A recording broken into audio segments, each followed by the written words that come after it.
You're nothing without me. Just a pathetic leech draining my bank account." Those were the last words Caleb screamed before slamming the heavy oak door, locking his wife out in the pouring rain. He adjusted his silk tie, checked his reflection in the hallway mirror, and smirked. He was the VP of sales at Meridian Global Solutions. He was untouchable. He had the money, the house, and the power. Or so he thought. What Caleb didn't know, what he was never smart enough to figure out, was that the woman shivering on his doorstep wasn't just unemployed. She was the one signing his paychecks. She didn't just work for the company. She owned it. And tomorrow morning, the boss is coming back to work. The sound of a suitcase hitting the wet pavement is distinct. It's a hollow plastic thud, followed immediately by the crack of a wheel hitting concrete. It was 11:30 p.m. in the upscale neighborhood of Highland Park, Chicago. The rain wasn't just falling. It was driving hard, the kind of freezing mid-November rain that soaks through a coat in seconds. Victoria Torrey Sterling stood on the porch of the colonial-style house she had bought 3 years ago.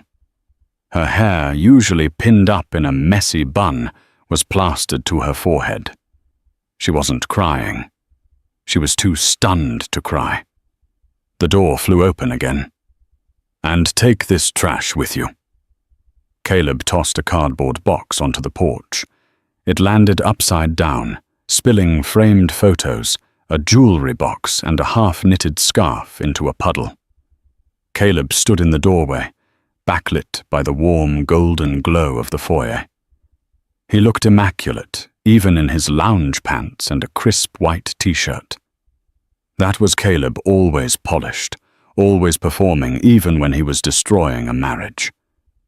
"Caleb, please," Victoria said, her voice trembling not from sadness, but from the biting cold. "It's freezing. Let's talk about this in the morning. You've had too much scotch." "I haven't had enough," Caleb sneered, leaning against the doorframe. He crossed his arms, looking down at her with a mix of pity and disgust that made her stomach turn. "I'm done, Torrey. I'm done carrying you. Do you know what it's like, walking into Meridian every day, closing million-dollar deals, grinding my way to the top only to come home to this?" He gestured vaguely at her, as if she were a stain on his pristine life. "I take care of this house, Caleb," Victoria said quietly. "I handle the finances, the investments, the renovations." "You spend my money," he shouted, his voice echoing off the neighboring houses. "You play house. You call contractors and pick out curtains while I'm out there in the real world securing the North American logistics contracts.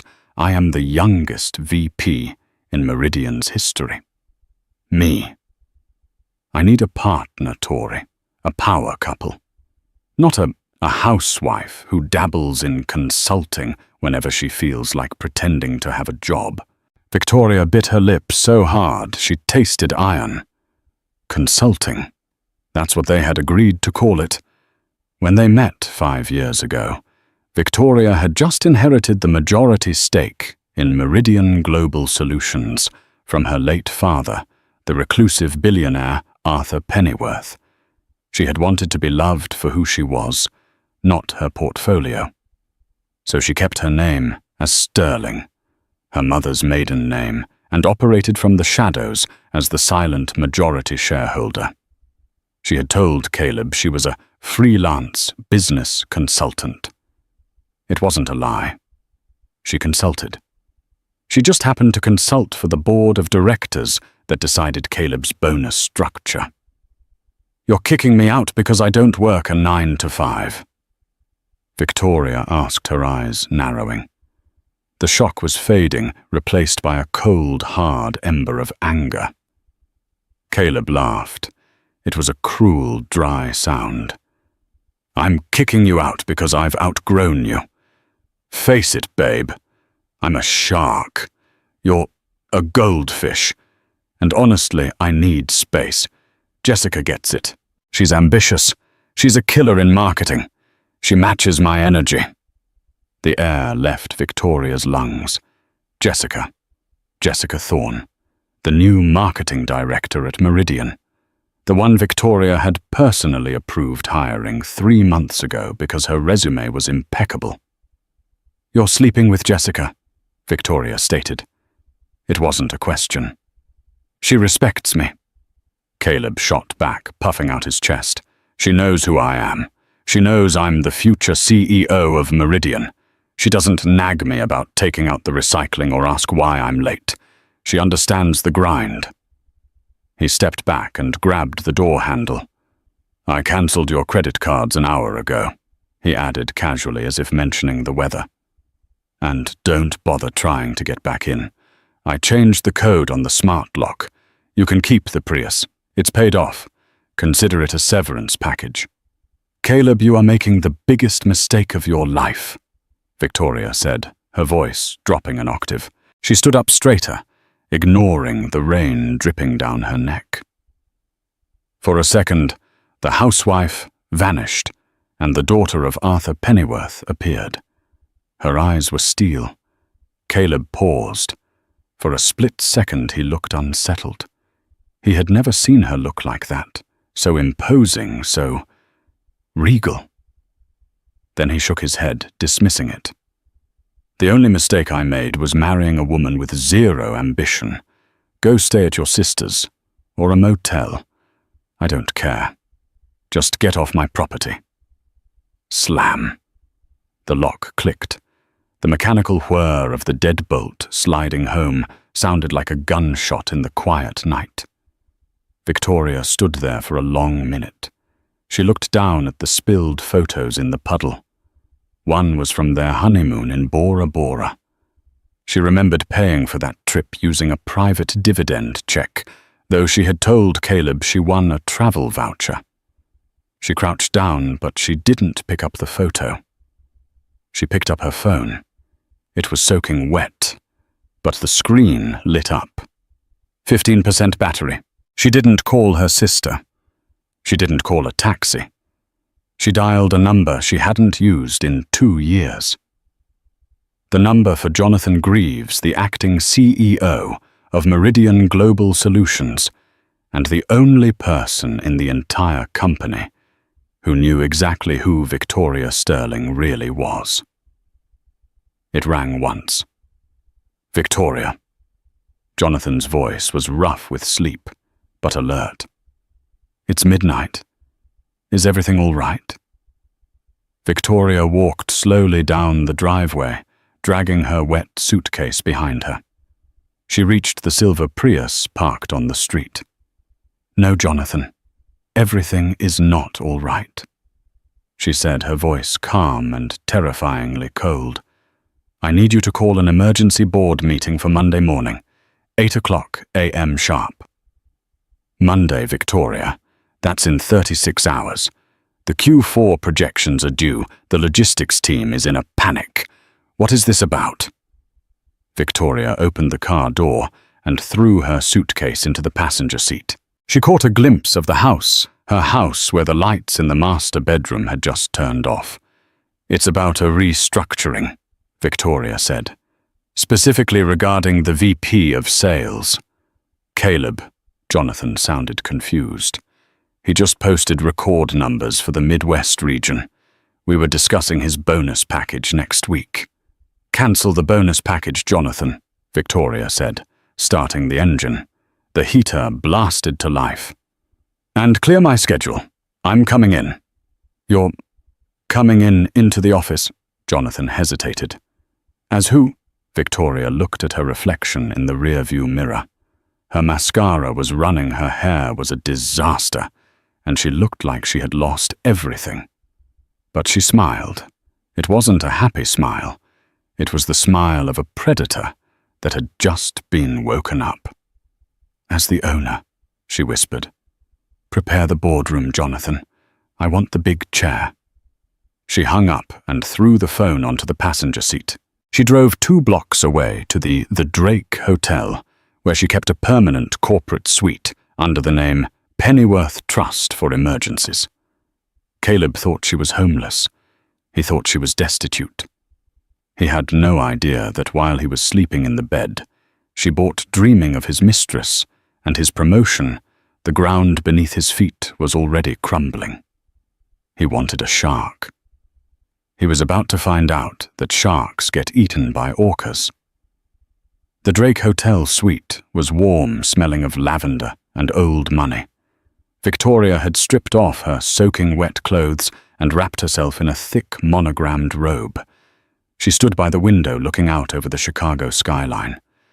It was beautiful, but she felt hollow. The adrenaline of the confrontation was wearing off, replaced by the crushing reality of betrayal. 5 years. She had given that man 5 years of her life. She had dimmed her own light so he wouldn't feel overshadowed. She had listened to his endless rehearsals of sales pitches, proofread his emails, and softly guided his career decisions from the background, all while letting him believe he was the genius. "You're a goldfish," he had said. She poured herself a glass of water, her hand shaking slightly. It wasn't just the insult. It was the sheer, unadulterated arrogance.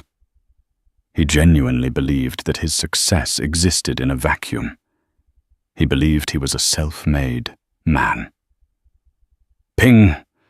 Her phone buzzed on the mahogany desk. A text from Caleb.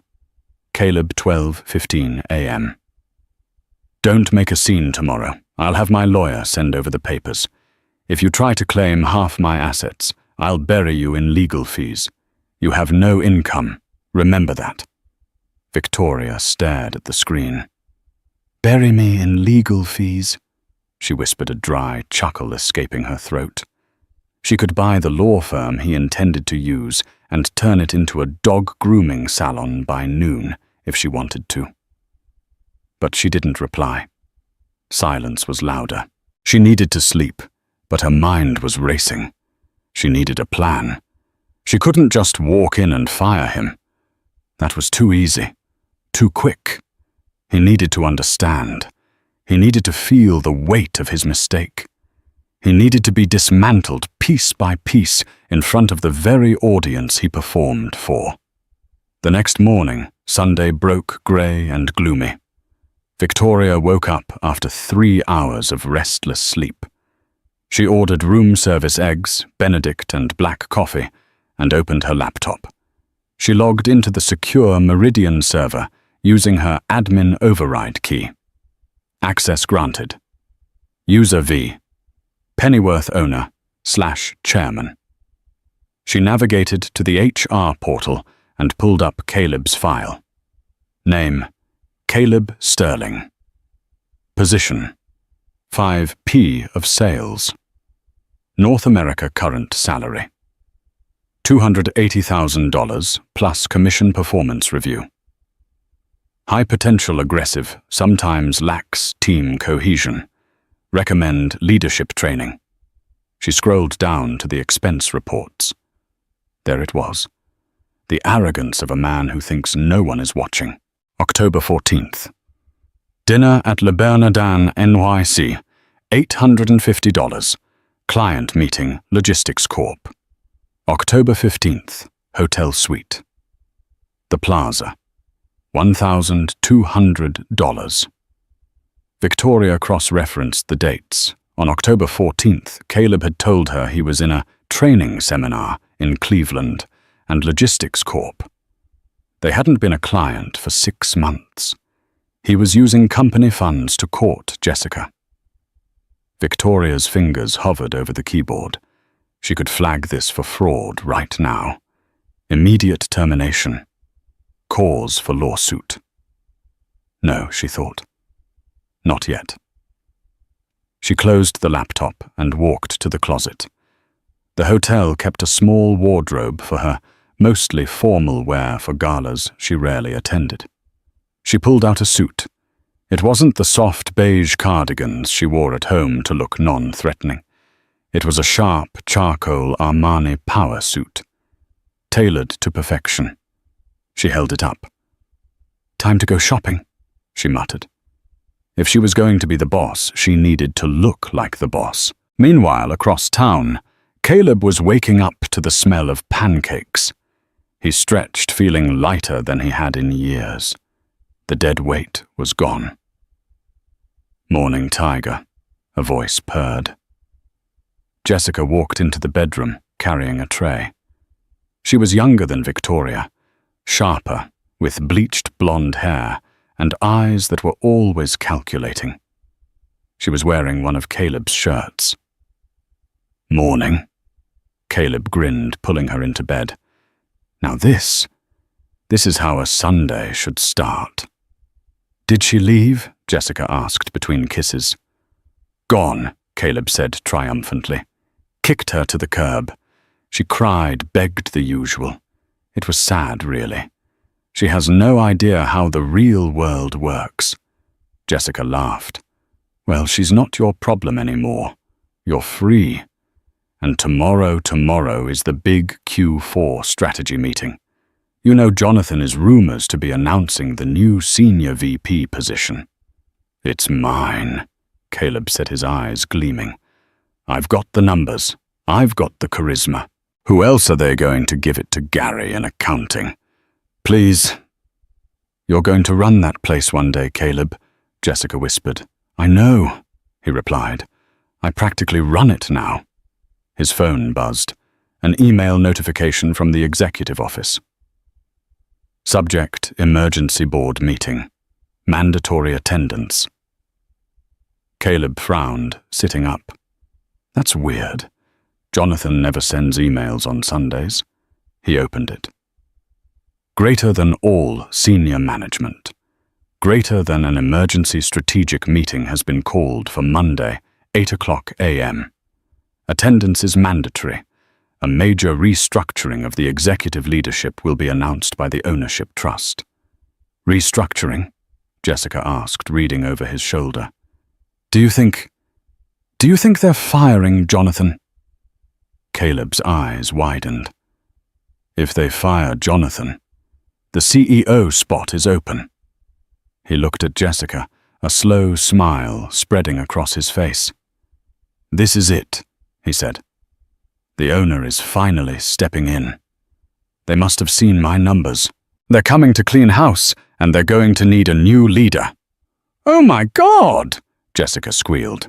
"Caleb, this is your moment." "I need to prep," Caleb said, jumping out of bed. "The pancakes forgotten. I need to look perfect. I need to have my sales deck ready. If the owner is there, I'm going to pitch him so hard, he'll hand me the keys to the building." Him. Caleb assumed the owner was a him, a faceless old billionaire guy. He had no idea that the person he was preparing to impress was the same person whose toothbrush he had just thrown in the trash. Monday morning at Meridian Global Solutions was usually a chaotic symphony of ringing phones, clicking heels, and the aggressive hum of the espresso machine in the break room. But today the atmosphere was different. It was heavy. The rumor mill had been churning since the email went out on Sunday. Restructuring. Ownership trust. Heads will roll. Caleb walked through the revolving glass doors at 7:45 a.m., feeling like a gladiator entering the Colosseum. He wore his closer suit, navy blue, double-breasted, tailored to accent his shoulders. He had practiced his winning smile in the rear-view mirror of his Porsche for 10 minutes. He breezed past the security desk, barely nodding at Thomas, the elderly guard who had worked there for 20 years. "Morning, Mr. Sterling," Thomas mumbled, looking down at his logbook. "Eyes up, Thomas. Big day," Caleb said, not breaking stride. He tapped his badge against the turnstile. "If my ex-wife, shows up today, don't let her up. She's distraught. Might cause a scene. You know how women get." Thomas frowned but nodded. "Understood, sir." Caleb got into the elevator, pressing the button for the 40th floor executive management. As the doors closed, Jessica slipped in holding a venti latte. She looked nervous, smoothing down her pencil skirt. "Did you hear?" she whispered, watching the floor numbers climb. "Jonathan is already in the boardroom. The catering staff said they were ordered to set up the chairman's service. Crystal water glasses, the expensive pastries. Caleb, the owner, is definitely here." Caleb checked his watch. "Good. I'm ready. I have the sales figures memorized. By noon I'll be running this place." The elevator dinged. They stepped out into the plush, carpeted hallway of the executive suite. Down in the lobby, 5 minutes later, a sleek black town car pulled up to the curb. The rain from the previous night had cleared, leaving a crisp, cold grey sky. The back door of the car opened, and a pair of black stiletto heels hit the pavement. Victoria stepped out. She had transformed. The messy bun was gone, replaced by a sleek, sharp blowout that framed her face in waves of chestnut silk. The comfortable sweaters were gone. She wore the charcoal Armani suit, a white silk blouse, and a statement necklace that looked heavy enough to be a weapon. Her lips were painted a deep blood-red crimson. She walked toward the revolving doors. She didn't look like a heartbroken wife. She looked like war. Thomas, the security guard, looked up and blinked. He recognized her instantly. Mrs. Sterling. The nice lady who sometimes brought him cookies when she dropped off Caleb's forgotten lunch. But he had never seen her like this. He started to stand up, remembering Caleb's instruction. "Mrs. Sterling, I'm sorry, but Mr. Sterling left instructions that you aren't." Victoria didn't stop. She didn't even slow down. She walked straight up to the turnstile. "Good morning, Thomas," she said. Her voice was warm, but carried an authority he had never heard before. "How is your granddaughter's ballet recital coming along?" Thomas stammered. It was good, Ma'am. But I can't let you up. No visitors today. Big meeting." "I'm not a visitor, Thomas," Victoria said softly. She reached into her purse and pulled out a black key card. It didn't have a photo on it. It just had a gold chip and the Meridian logo embossed in silver. It was a level 5 clearance card, the skeleton key. Only the CEO and the owner possessed one. She tapped it against the reader. Beep. Access granted, priority 1. The turnstile unlocked with a heavy mechanical clunk. Thomas's jaw dropped. The monitor on his desk flashed red, then green. The name on the screen didn't say visitor. It said V. Pennyworth. Chairwoman. "Pennyworth," Thomas whispered, staring at the screen. "Like Arthur Pennyworth, the founder." Victoria paused on the other side of the glass. She turned back and gave Thomas a small, sad smile. "He was my father, Thomas. Have a good day, and please call security to the 41st floor. I have a feeling we might need an escort for a terminated employee shortly." She walked toward the elevators. Thomas sat back down, his hand trembling as he reached for the phone. He wasn't calling security to stop her. He was calling his wife to tell her he'd just met the Queen. Victoria stepped into the elevator. She watched her reflection in the polished steel doors. Her heart was hammering against her ribs like a trapped bird, but her face was stone. "Don't cry," she told herself. "Do not let them see you bleed. You are not Victoria the wife. You are Victoria the Pennyworth." The elevator rose. 10, 20, 30. She closed her eyes and remembered the look on Caleb's face when he threw her knitting box into the puddle. The contempt. The dismissal. Ding.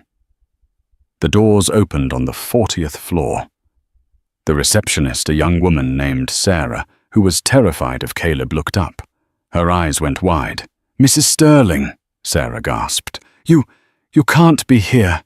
"Caleb, Mr. Sterling is in the boardroom. He'll be furious." Victoria walked past the desk. "Hello, Sarah. You can stop forwarding my calls to voicemail now. And for the record, it's Ms. Pennyworth." She walked down the long hallway toward the double mahogany doors at the end. She could hear voices inside.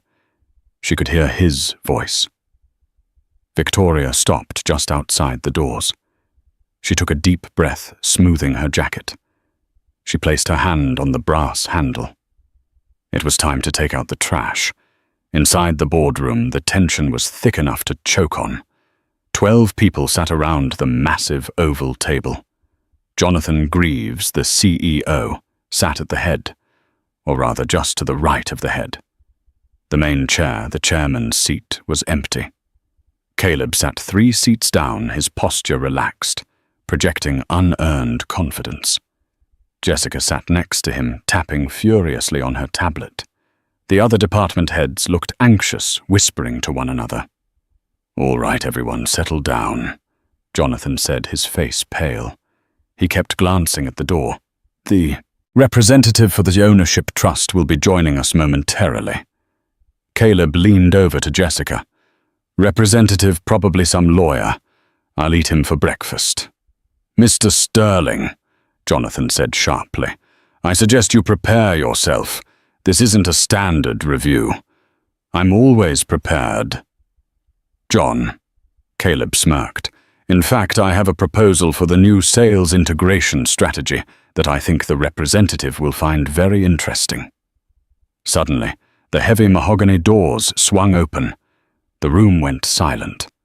Caleb spun his chair around, a charming smile plastered on his face, ready to greet the lawyer. The smile froze. Then it curdled into a look of absolute confusion. Victoria stood in the doorway. For 3 seconds, nobody moved. The silence was absolute. You could hear the hum of the air conditioning. Caleb blinked. He stood up, his face flushing red with anger. "Tory!" He barked, his voice cracking. "What the hell are you doing here?" The other executives looked back and forth between Caleb and the woman in the doorway. They knew her as Caleb's homely wife, who sometimes showed up to company holiday parties in ill-fitting dresses. But the woman standing there now radiated power. "Security!"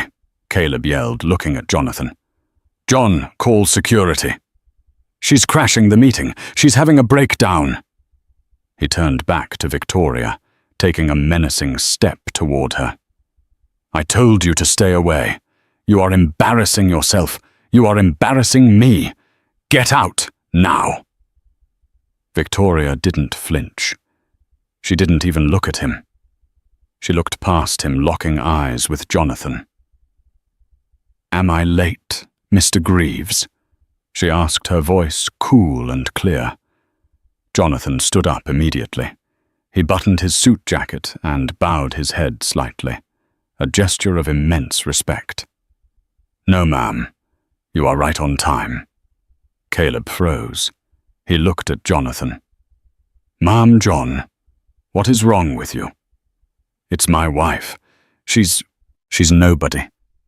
Victoria finally turned her gaze to Caleb. It was like a searchlight hitting a cockroach. "Sit down, Caleb," she said. "Excuse me." Caleb scoffed, though his voice wavered. "You don't tell me what to do in my office. I'm the VP of sales. You are a trespasser." Victoria walked into the room. Her heels clicked rhythmically on the hardwood floor. Click, click, click. She walked past the marketing VP. She walked past the CFO. She walked past Jessica, who shrank back in her chair, sensing something terrifying was happening. Victoria walked straight to the head of the table, the empty chair. She placed her hands on the back of the leather chair. "I said," Victoria repeated her voice, dropping to a dangerous whisper. Sit down. Caleb stood his ground, trembling with rage. I am not sitting until you are escorted out of this building. Who do you think you are? Victoria pulled the chair out and sat down. She rested her elbows on the table and interlaced her fingers. She looked at the baffled faces around the room. Jonathan, she said calmly, please make the introductions. Jonathan cleared his throat. He looked at Caleb with a mixture of pity and satisfaction. Team, Jonathan said, his voice projecting to the back of the room. I would like to formally introduce you to the majority shareholder and owner of Meridian Global Solutions, Ms. Victoria Pennyworth. The air left the room. A collective gasp went around the table. Caleb looked like he had been hit in the chest with a sledgehammer. He staggered back, his legs hitting his chair, and he collapsed into it. Pennyworth, he whispered. No, that's impossible. Her name is Sterling. She's broke. She buys coupons. Sterling is my mother's name, Victoria said, opening a leather folder she had brought with her. I used it because I wanted to see if people liked me. For me, or for my money. She looked up at Caleb, her eyes devoid of love. I got my answer last night, didn't I, Caleb? The room was deathly quiet. Jessica was shaking her face, pale as a sheet. She tried to make herself invisible. This is a joke, Caleb stammered, looking around for support. This is some kind of sick prank. Jonathan, tell me this is a prank. Mr. Sterling, Victoria interrupted, her voice sharp as a whip. You are addressing the chairwoman, and we have a lot of business to get through, specifically regarding the audit of the North American Sales Department. Audit, Caleb squeaked. Yes, Victoria said. She pulled a stack of papers from her folder and slid them down the long table. They slid perfectly, coming to a rest right in front of Caleb. It was the printout of his expense report. The dinner at Le Bernardin, the hotel suite at the Plaza. Let's start with the embezzlement of company funds for personal affairs, Victoria said casually. And then we can move on to the violation of the moral turpitude clause in your contract. She looked at Jessica. Miss Thorne, Victoria said. Jessica jumped. Yes. I believe you were present for these client meetings in New York. Jessica opened her mouth, but no sound came out. She looked at Caleb, then at Victoria, then at the door. Jessica stammered. Spare me, Victoria said, raising a hand. I'm not interested in the sordid details of your affair. I'm interested in my money. She stood up slowly. The room seemed to shrink around her. Caleb Sterling, she said, her voice ringing with finality. You told me I was nothing without you. You told me I was a leech. But it seems, looking at these numbers, you are the one who has been living off my paycheck. Caleb sat there, his mouth opening and closing. The arrogance was gone. The shark had been gutted. Victoria, honey, he tried, a desperate, sickening smile forming on his face. Let's not do this in front of everyone. We can talk. At home. I was stressed. I didn't mean what I said. Victoria laughed. It was a cold, genuine laugh. Home, she asked. You mean the house I paid for? The one you locked me out of? She leaned forward. You're fired, Caleb. And not just fired. You're under internal investigation. Security is waiting outside to escort you from the building. You have 5 minutes to clear your desk before your access is revoked. She pointed to the door. Get out of my company. The walk from the boardroom to Caleb's corner office was the longest walk of his life. Usually when Caleb walked these halls, heads turned. Junior sales reps would pretend to be busy. Assistants would straighten up. He walked with the heavy, confident stride of a man who owned the floor. Now he was walking flanked by 2 large security guards. One of them was Thomas, the older guard from the lobby. Thomas wasn't smiling, but there was a distinct bounce in his step. The office was silent. The glass walls of the conference room had done nothing to muffle the shouting. Everyone knew. The gossip had traveled faster than light. The owner is here. Caleb is out. Victoria is the pennyworth heiress. Caleb reached his office, the office with the panoramic view of the lake he bragged about constantly. "You have 5 minutes, Mr. Sterling," Thomas said, checking his watch. "Personal items only. No hard drives, no files. We will be checking the box." Caleb stumbled inside. His hands were shaking so badly he dropped his stapler. He looked around the room. The awards on the wall, Salesman of the Year, top closer. They looked like cheap plastic now. He grabbed a cardboard box, the same type of box he had thrown at Victoria the night before. The irony tasted like ash in his mouth.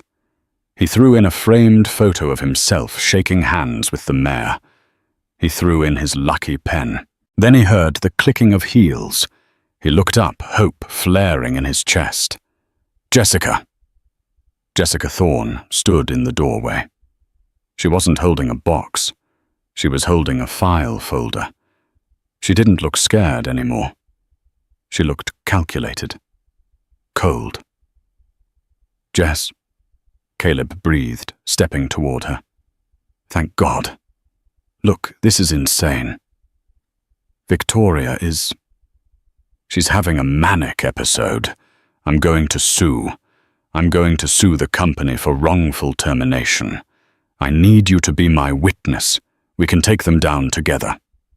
Jessica took a step back, her expression one of mild disgust. "Together," she repeated. "Caleb, keep your voice down. You're making a scene." "A scene?" Caleb's eyes widened.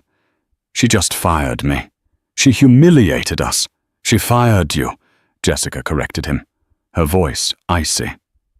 Caleb froze. "What? I just spoke to Miss Pennyworth in the hallway," Jessica said, smoothing her skirt. "I explained that I was coerced, that you as my superior pressured me into an unprofessional relationship, that I was afraid for my job if I didn't comply." Caleb's jaw dropped. You lied. We've been seeing each other for 6 months. You told me you loved me." "I loved the VP of sales," Jessica said, shrugging. "I don't love an unemployed man with a fraud investigation hanging over his head. Miss Pennyworth has graciously agreed to put me on a probation period instead of terminating me. If I cooperate with the audit against you, I get to keep my job." She stepped forward and plucked the expensive Mont Blanc pen from Caleb's box. "That's company property," she said. "You billed it to the marketing budget last Christmas." She turned and walked away without looking back. Caleb stood there, gutted.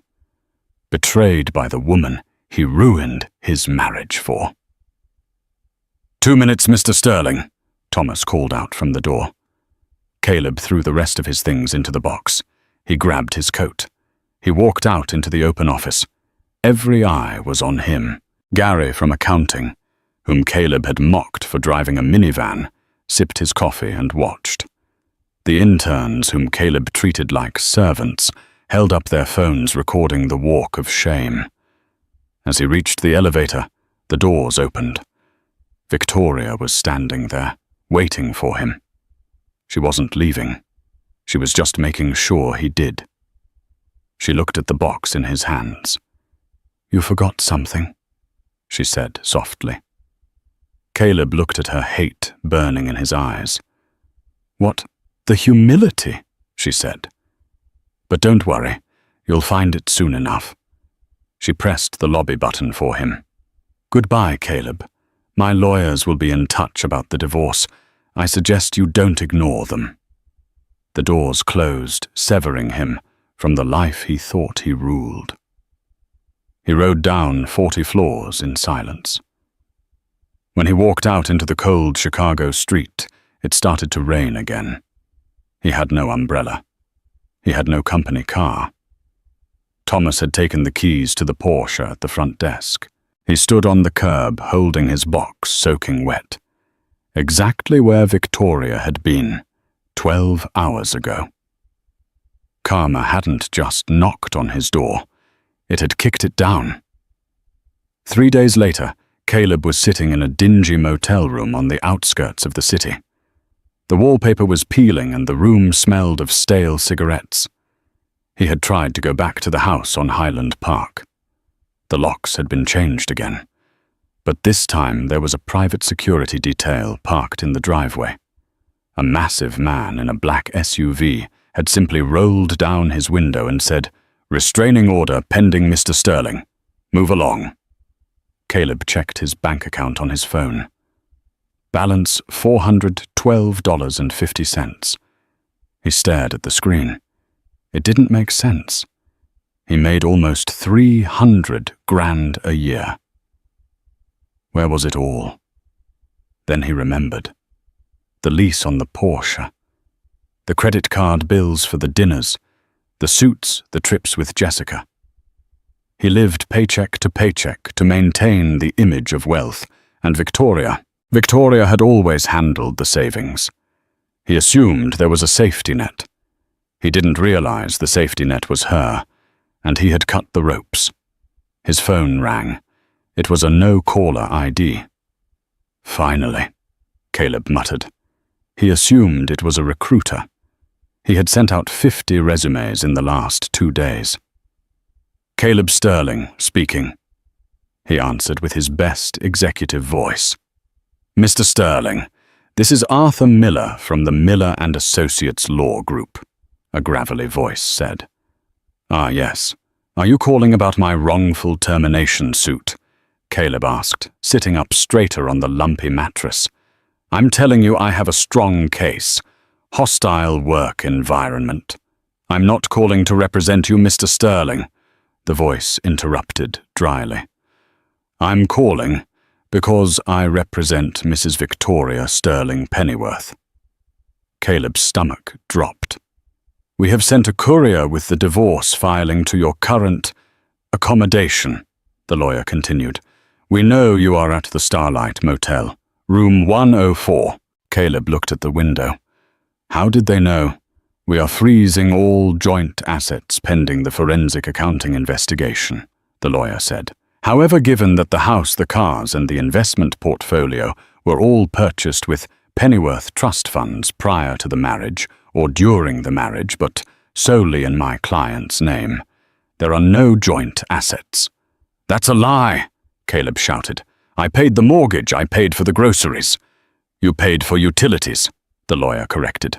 "And according to our records, you used a company credit card for most of your personal expenses.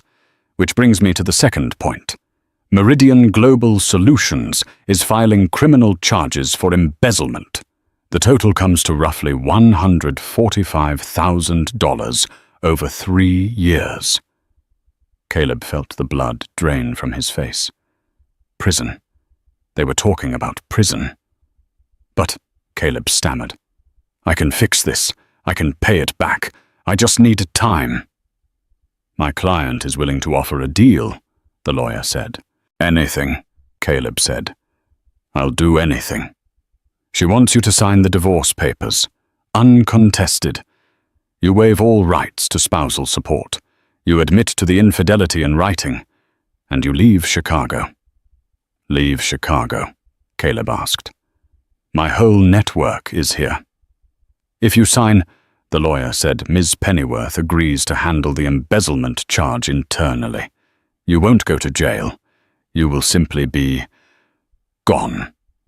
If you refuse, the police will be at your motel in 1 hour." There was a knock on the motel door. Caleb jumped. He looked at the door, then at the phone. "Who is at the door?" he whispered. "The courier," the lawyer said. "Or the police. It depends on what you tell me in the next 10 seconds. Caleb's hand trembled. He was cornered. He was a shark in a tank with no water. "I'll sign," he rasped. "I'll sign the papers." "Wise choice," the lawyer said. "Open the door." Caleb hung up. He walked to the door and opened it. A man in a suit handed him a thick envelope and a pen. Caleb signed his name. He signed away his marriage, his claim to the house, and his dignity. But as the courier left, a sudden dark thought took root in Caleb's mind. He had lost everything. But he still had one thing left. Information. He knew Meridian's trade secrets. He knew the bid price for the massive government logistics contract coming up next month. If he sold that information to Meridian's biggest rival Vanguard Logistics, he could make millions. He could disappear to Mexico and live like a king. Screw the deal. Screw Victoria. He grabbed his laptop. He still had the files on his personal cloud drive. He hadn't deleted them like Thomas asked. He dialed the number for the CEO of Vanguard Logistics. He had met him at a conference once. "This is Caleb Sterling," he said when the assistant answered. "Tell Mr. Roach I have the pennyworth bid data, and I'm willing to sell." He grinned. He was going to burn Victoria's empire to the ground on his way out. He arranged a meeting for that night, an industrial park on the south side, $500,000 in cash. He thought he was being clever. He thought he was playing 4D chess. He didn't know that Victoria Pennyworth had anticipated this too. She knew Caleb. She knew he was a rat. And she knew that rats always go for the cheese, even when it's in a trap.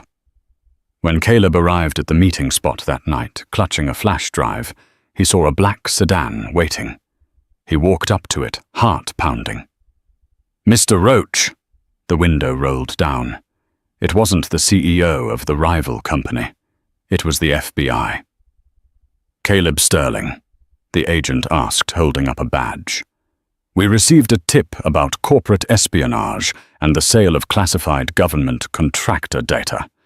You have the right to remain silent." Caleb dropped the flash drive. It landed in a puddle. From the shadows of a nearby building, a silver Prius watched. Victoria sat in the driver's seat. She didn't smile. She just watched as they cuffed him and shoved him into the back of the squad car. She had given him a chance. She had offered him a way out. Leave town, start over. But his greed was stronger than his survival instinct. She put the car in gear and drove away. The drama was over. The twist was complete. But there was one final loose end to tie up, one final scene to play out to show the world that the housewife was gone forever. 6 months isn't a long time in the grand scheme of history, but in the life of Victoria Pennyworth, it was an eternity. It was enough time for the snow to melt off the Chicago streets, enough time for the stock price of Meridian Global Solutions to climb by a staggering 40%, and enough time for the name Caleb Sterling to shift from a feared executive to a cautionary tale taught in business ethics classes. The morning of the sentencing was bright and deceptively cheerful. Victoria sat in her office, the corner office that had once belonged to her father, and briefly to the man who tried to destroy her. She wasn't at the courthouse. She had no desire to see Caleb in an orange jumpsuit. She didn't need to see the cage. She simply needed to know the lock was turned. Jonathan Greaves sat across from her, a tablet in his hand. The live stream of the court proceedings played softly. "Judge Harrison is reading the statement now," Jonathan said quietly. Victoria turned her chair to face the window. She looked out at the skyline she now effectively controlled. "Turn it up, Jonathan." The voice of the judge crackled through the speakers. "Betrayal of fiduciary duty. A staggering level of arrogance and entitlement. Mr. Sterling, you treated this company and its proprietary secrets as your personal piggy bank. You attempted to sell national security-level logistics data to a competitor for a quick payout. This court finds no leniency appropriate." There was a pause. The silence in the office was deafening. "Caleb Sterling is sentenced to 12 years in federal prison with no eligibility for parole for the first 8 years. Restitution of $145,000 is effective immediately." Victoria let out a breath she felt she had been holding since that rainy night on the porch. 12 years. By the time Caleb walked free, he would be nearly 50. His looks would be faded, his contacts retired, and his reputation permanently incinerated. He was a man who thrived on validation, and now he would exist in a concrete box where he was nobody. "It's over," Jonathan said, tapping the screen off. "He's gone." "Not just gone," Victoria corrected, standing up and smoothing the lapel of her blazer. "He's erased. And Jonathan, I want the legal team to send a fruit basket to the FBI agents who handled the sting operation. Make it the expensive one." She walked to the door. "Come on. We have a gala to get ready for. Tonight isn't about Caleb. It's about Meridian." The Meridian annual charity gala was held in the Gold Room at the Drake Hotel, a venue dripping with crystal chandeliers and history. In previous years, Victoria had attended as Caleb's wife. She remembered hovering by the buffet table, clutching a clutch purse that matched her sensible shoes, while Caleb worked the room laughing too loudly at jokes that weren't funny, ignoring her existence until he needed a prop for a photo op. Tonight the atmosphere was different. The air crackled with a different kind of electricity. When the double doors opened, the room didn't just quiet down. It stopped. The jazz band lowered their volume. Waiters paused with trays of champagne. Victoria descended the grand staircase alone. She wasn't wearing the beige. She wasn't wearing the sensible shoes. She was draped in a custom emerald green silk gown that moved like liquid around her. It was a color of wealth, of life, and of envy. Her hair was swept back, revealing diamond earrings that caught the light with every step. She didn't look for approval. She commanded attention. As she reached the bottom of the stairs, the room erupted into applause. It wasn't polite applause. It was the thunderous sound of respect. These people, the sharks, the investors, the competitors, knew what she had done. They knew she had cleaned house, exposed a fraud, and steered the company through a PR crisis without breaking a sweat. She moved through the crowd with ease. "Ms. Pennyworth," a senator greeted her, bowing slightly. "Remarkable quarter. My congratulations." "Thank you, Senator." Victoria smiled, shaking his hand firmly. "We're just getting started." From the corner of her eye, she saw a woman standing by a pillar, holding a glass of water, looking terrified. It was Jessica Thorne. Victoria excused herself and walked over. Jessica stiffened, looking like she wanted to melt into the drywall. Jessica had kept her job, but only just. She had been demoted to a junior analyst role, stripped of her expense account, and placed on a strict probation. She worked 12-hour days now, trying to rebuild a shred of credibility. "Good evening, Ms. Pennyworth," Jessica whispered, not meeting her eyes. "Jessica," Victoria said coolly.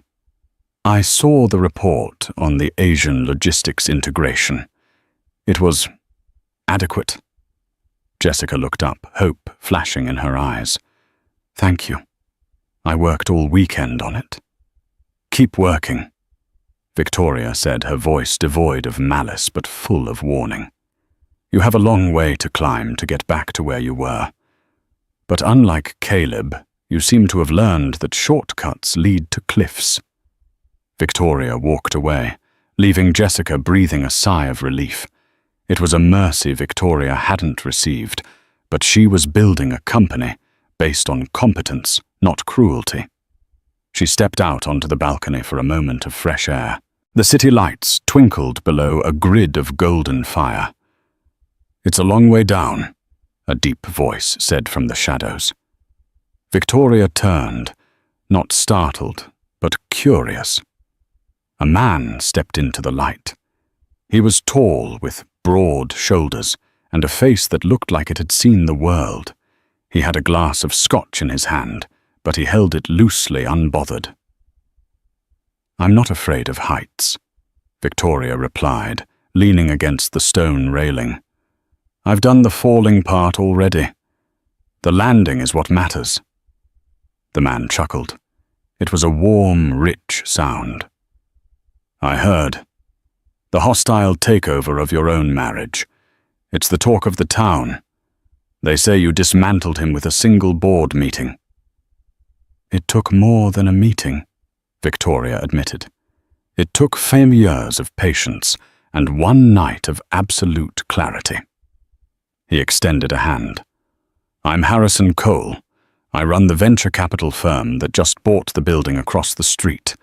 I've been watching your stock ticker all week. You're making my portfolio look very good, Ms. Pennyworth." "Please," she said, shaking his hand. His grip was warm and solid. "Call me Victoria. Ms. Pennyworth sounds like my father." "Victoria," Harrison repeated, testing the name. "You know most people who inherit an empire crumble under the weight. They hire people to run it while they vacation in the Alps. You doubled down. You went to war." "I had to prove something," she said, looking back at the skyline. "Not to them, to myself. I had to prove that I wasn't just a passenger in my own life." Harrison moved to stand beside her, looking out at the view. He wasn't encroaching on her space.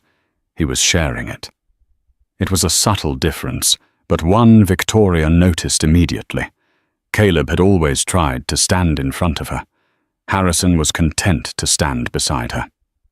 "Well," Harrison said, raising his glass in a toast. "To the pilot, then." Victoria clinked her glass against his. "To the pilot."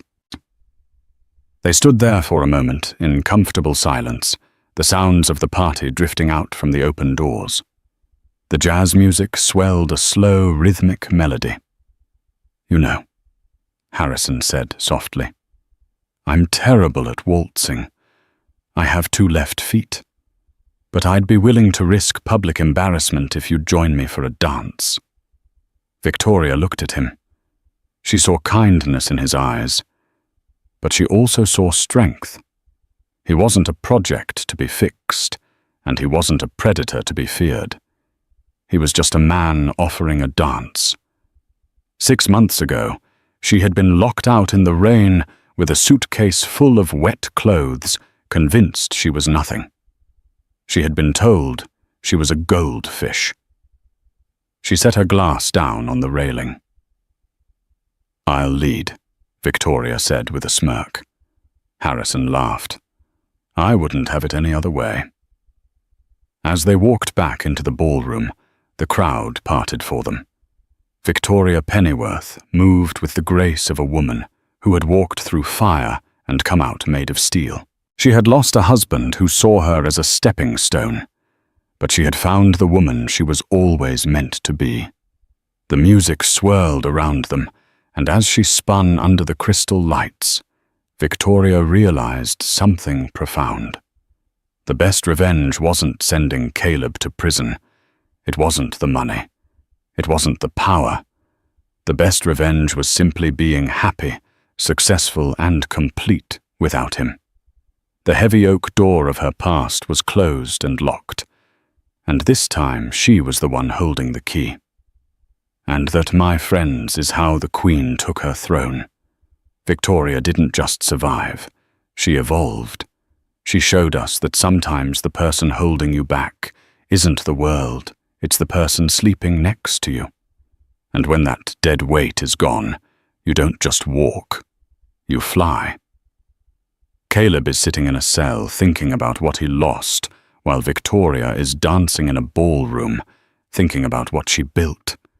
It's the ultimate reminder your value isn't defined by how someone treats you. It's defined by what you do when they try to break you. Do you think Victoria should have forgiven Jessica Thorne, or should she have fired her too?